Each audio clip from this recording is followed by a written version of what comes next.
5-6 ದಿನಗಳು ಕಳೆದರೂ ಕೂಡ ಸಿದ್ದರಾಮಯ್ಯನವರ ಮಾತಿಲ್ಲ, ಕಥೆ ಇಲ್ಲ. ಮೌನಕ್ಕೆ ಸಿದ್ದರಾಮಯ್ಯನವರು ಶರಣಾಗಿ ಬಿಟ್ಟಿದ್ದಾರೆ. ಆದರೆ ಸಿದ್ದರಾಮಯ್ಯನವರ ಮೌನವನ್ನು ಶಮನ ಮಾಡೋದಕ್ಕೆ ಹೈಕಮಾಂಡ್ ಈಗ ಮಾಸ್ಟರ್ ಪ್ಲಾನನ್ನು ಮಾಡಿಕೊಳ್ತಾ ಇದೆ. ಆ ಮೌನಕ್ಕೆ ಮದ್ದೆರಿಯೋದಕ್ಕೆ ಮುಂದಾಗಿದೆ ಈಗ AICC ಕಾಂಗ್ರೆಸ್ಸಿನ ಹೈಕಮಾಂಡ್. ಸಿದ್ದು ಮೌನಕ್ಕೆ ಮದ್ದೆರಿಯಲು ಮುಂದಾದಂತಹ ಹೈಕಮಾಂಡ್, ಸಿದ್ದು ಕೋಪಾಗ್ನಿಯನ್ನು ಆರಿಸೋದಕ್ಕೆ ಹೈಕಮಾಂಡ್ ಮಾಸ್ಟರ್ ಪ್ಲಾನನ್ನು ಮಾಡಿಕೊಂಡಿದೆ. ಏನದು?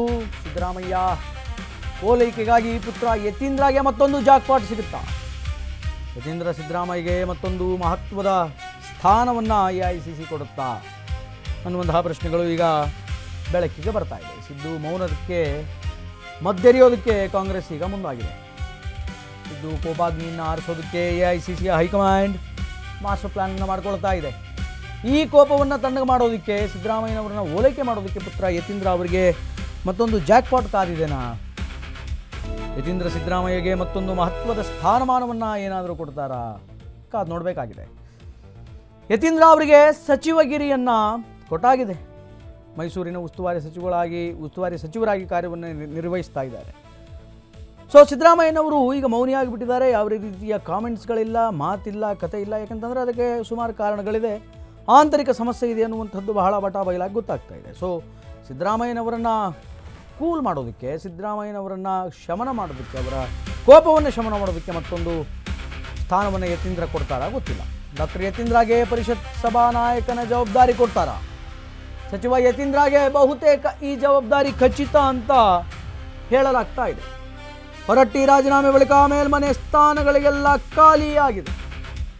ಸಭಾಪತಿ, ಉಪಸಭಾಪತಿಯಿಂದ ಹಿಡಿದು ಸಭಾ ನಾಯಕರೇ ಈಗ ಇಲ್ಲದಂತಾಗಿದೆ. ಸಭಾಪತಿಯಾಗಿ ಸಲೀಂ ಅಹಮದ್, ಉಪಸಭಾಪತಿಯಾಗಿ ಉಮಾಶ್ರೀ ಇಬ್ಬರ ಹೆಸರನ್ನು AICCಗೆ ಶಿಫಾರಸು ಮಾಡಿದರೂ ಇನ್ನೂ ಕೂಡ ಅದು ಸಂಪೂರ್ಣವಾಗಿ ನಿರ್ಣಯವಾಗಿಲ್ಲ. MLC ಗಾಯತ್ರಿ ಶಾಂತೇಗೌಡ ಸಚಿವ ಸ್ಥಾನಕ್ಕೆ ಹೈಕಮಾಂಡ್ ತಡೆಯನ್ನು ಕೂಡ ಹಾಕಿದೆ. ಹೀಗಾಗಿ ವಿಧಾನ ಪರಿಷತ್ನಿಂದ ಯತೀಂದ್ರಗೆ ಮಾತ್ರ ಏಕೈಕ ಸಚಿವರಾಗಿ ಹೊರಹೊಮ್ಮಿದ್ದಾರೆ. ಇದೇ ಕಾರಣಕ್ಕೆ ಯತೀಂದ್ರಗೆ ಸಭಾನಾಯಕ ಸ್ಥಾನ ಸಿಗುವಂತಹ ಲೆಕ್ಕಾಚಾರವನ್ನು ಮಾಡಿಕೊಳ್ತಾ ಇದ್ದಾರೆ. ಮತ್ತೊಂದು ಕಡೆ ಸಿದ್ದು ಕೋಪಾಗ್ನಿಯನ್ನು ಆರಿಸೋದಕ್ಕೆ ಹೈಕಮಾಂಡ್ ಪ್ರಯತ್ನವನ್ನು ಕೂಡ ಮಾಡ್ತಾ ಇದೆ. ಆಗಸ್ಟ್ 13ರಿಂದಲೇ ಮಳೆಗಾಲದ ಅಧಿವೇಶನ ಆರಂಭವಾಗುತ್ತೆ. ಅಷ್ಟರಲ್ಲೇ ಈ ಪಟ್ಟವನ್ನು ಯತೀಂದ್ರ ಅವರಿಗೆ ಕಟ್ತಾರಾ? ಕಾದು ನೋಡಬೇಕು. ಯತೀಂದ್ರ ಅವರೇ ಆಡಳಿತ ಪಕ್ಷವನ್ನು ಮುನ್ನಡೆಸುವಂತಹ ಸಾಧ್ಯತೆ ಈಗ ಬಹಳ ದಟ್ಟವಾಗಿ ಕಾಡ್ತಾ ಇದೆ. ಸೊ ವಿಧಾನ ಪರಿಷತ್ತಿನಿಂದ ಯಾರಾದರೂ ಮಂತ್ರಿ ಆಗಿದ್ದಾರೆ ಅಂತಂದರೆ ರೈಟ್ ನಾವು ಅದು ಯತೀಂದ್ರ ಒಬ್ಬರೇ. ಗಾಯತ್ರಿ ಶಾಂತೇಗೌಡ ಅವರ ಹೆಸರು ಕೇಳಿಬಂದಿತ್ತು, ಆದರೆ ಹೈಕಮಾಂಡ್ ಅದನ್ನು ತಡೆ ಹಿಡಿದಿದೆ, ಹೋಲ್ಡ್ ಮಾಡಿದೆ. ಸಭಾಪತಿ, ಉಪಸಭಾಪತಿ ಸ್ಥಾನಮಾನಗಳ ಆಯ್ಕೆ ಕೂಡ ಆಗಿತ್ತು. ಒಂದು ಸಲೀಂ ಅಹಮದ್, ಇನ್ನೊಂದು ಉಪಸಭಾಪತಿಯಾಗಿ ಉಮಾಶ್ರೀ ಅವರನ್ನು ಹೇಳಿದರು. ಅದು ಕೂಡ ಈಗ ಹೋಲ್ಡಲ್ಲಿದೆ, ಅಂತಿಮವಾಗಿ ನಿರ್ಣಯ ಆಗಿಲ್ಲ. ಸೊ ಇರೋದು ಈಗ ಯತೀಂದ್ರ ಒಬ್ಬರೇ.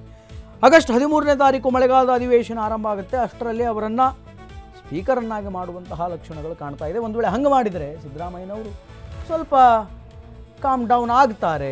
ವೈಮನಸ್ಸುಗಳು, ಮುನಿಸುಗಳು ಏನಿದೆ ಅದೆಲ್ಲವೂ ಕೂಡ ಶಮನ ಆಗುತ್ತೆ ಅನ್ನುವಂಥದ್ದು AICCಯ ಲೆಕ್ಕಾಚಾರ. ಇಷ್ಟರ ಮಟ್ಟಿಗೆ ಎಕ್ಸಿಕ್ಯೂಟ್ ಆಗುತ್ತೆ ಅನ್ನುವಂಥದ್ದನ್ನು ಕಾದು ನೋಡಬೇಕಾಗಿದೆ.